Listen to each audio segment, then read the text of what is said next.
امر بالمعروف نهي عن المنکر او شکایتونو اوریدو وزارت لوري د کابل ښار اولي حوزې اړوند دروازه لاهوري او سینما پامیر ساحه کې د درې بابه مسجدونو پرانیسته وشوه. د یادو مسجدونو د پرانیستې په مراسمو کې د سیمې خلکو د امر بالمعروف وزارت له کړنو خوښي څرګنده کړه او مسؤلینو ته د هر ډول مرستې او همکارۍ ډاډ ورکړ. د یاد ساحې د حاجي ظاهر مارکیټ یو تن دکاندار په خپلو خبرو کې وویل له تېرو 10 کلونو راهیسې دغه مارکیټ ته څیرمه کوم مسجد نه او په خبره یې د سیمې خلک له زیاتو ستونزو سره مخ وو او چې اوس لله الحمد د امر بالمعروف وزارت د اولي حوزې د مسؤلینو او د سیمې د خلکو په همکارۍ د دې مسجدونو پرانیسته وشوه. ظاهر مارکیټ ته تقریبا 10 کاله کېږي چې زه دلته چوکیدار یم خو دلته تر اوسه پورې مسجد نه و. اوس په فضل د خدای سره د امارت اسلامي په راتګ سره دلته یو مسجد افتتاح شو. توکل د خدای سره نور به هغه کې دلته د 50 نفرو هغه لري. اسم ما محمد رامین فارماسیست دواخانه عاشقان عرفان هستیم.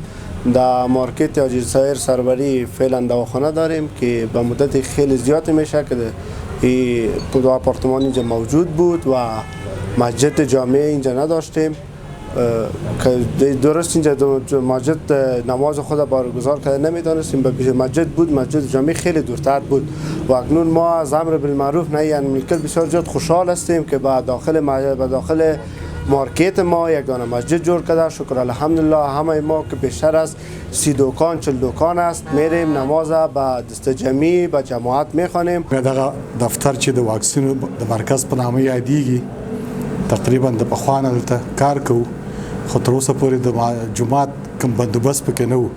د امر بالمعروف دوستان چې راله زموږ سره په همکارۍ یو ځای کې موږ یو 2 صفه جومات فعاله کړ او انشاءالله دغه تقریبا 2 هفتې کېږي چې موږ دلته په جمع لمونځ کوو او تقریبا د یو 10 خواوشا نفر راجمعېږي او معذب تادیه حاضر مولا امام معلوم دی مونږ کوو او ټول حاضر په دغه وخت زمان سره. همدارد سینما پامیر د ساحې یو تن دکاندار محمد ګل په خپلو خبرو کې وویل موږ نشوی کولی چې هم خپل کارونه وکړو او هم لمونځ په جماعت سره ادا کړو ځکه موږ ته په نږدې ساحه کې کوم مسجد نه و او په خبره یې موږ د امر بالمعروف وزارت له لورې په وضع کړی شویو فرامینو خوښ او راضي یو او مسؤلینو ته د هر ډول مرستې او همکارۍ ډاډ ورکړ.